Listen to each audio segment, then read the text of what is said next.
Death Crown is a minimalistic real-time strategy game that came out on PC at the end of 2019 for an early access period, added some DLC, and last week came to console. It's designed to look like a 1-bit game, or for me, take me back to the 80s where I was playing with my ZX Spectrum 3, which I still own. This is a really succinct and very streamlined RTS game though, and I'll explain just how streamlined it is in a second.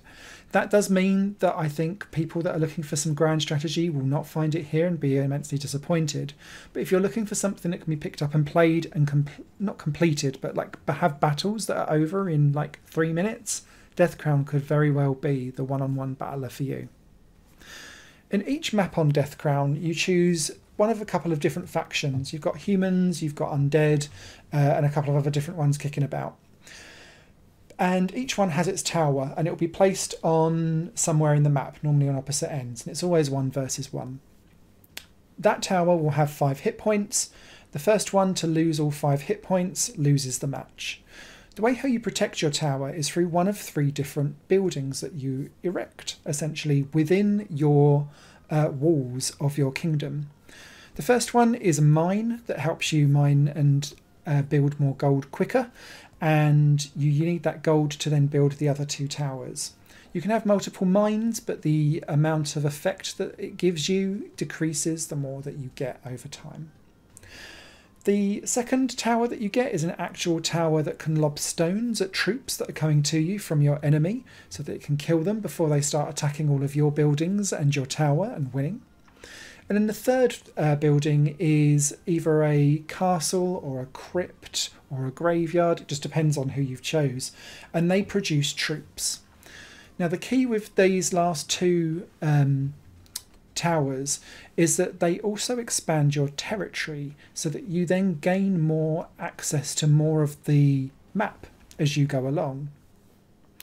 The troops you need to guide through a path, which you can kind of drop a flag and make different kind of layouts around the different map as you go. And essentially troops will just keep marching along that path and try and attack the first thing that they get up against, and they'll kill everything in its path.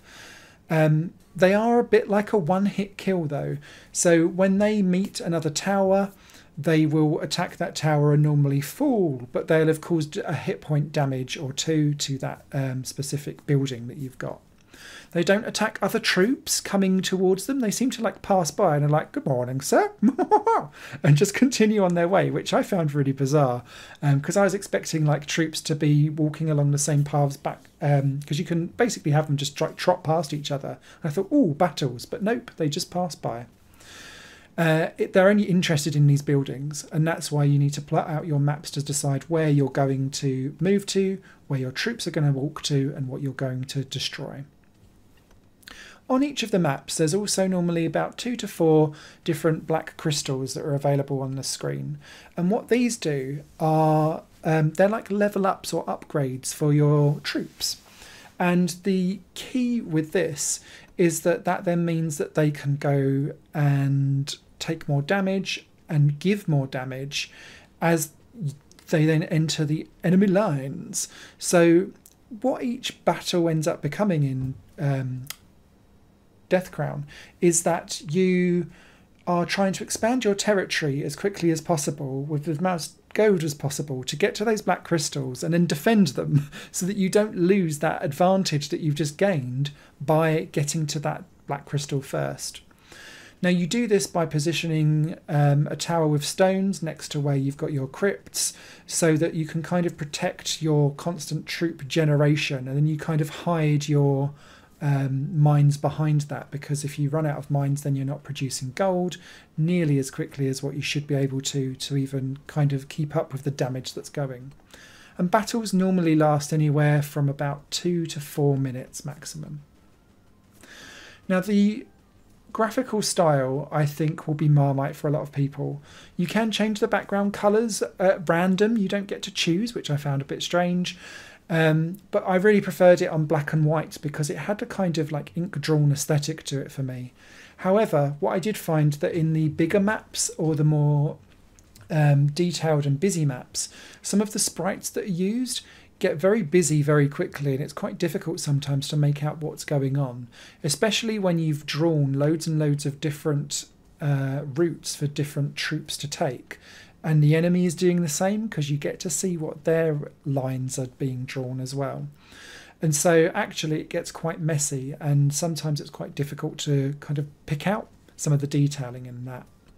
I also just want to kind of acknowledge the fact that I feel like the DLC has a very strange mechanic involved in it that takes out a lot of the skill. The DLC adds in this weird 50-50 coin flip mechanic, which means that actually half the time you might have done very well, but then you won't get rewarded out of luck. And I don't know who decided that that was a really great mechanic to put in. It just feels like it's trying to drag out what is a succinct experience into something that's actually quite frustrating and not very helpful for the game at all. There's a single player mode where you go around in a story firstly as humans, and then you can unlock an undead chapter after. And you face off against different enemies with bosses across different maps. Once you complete and kill those bosses, it then gives you some of their power, which then allows, say, like your main tower that you're protecting to be able to attack troops should they come near to you and things like that.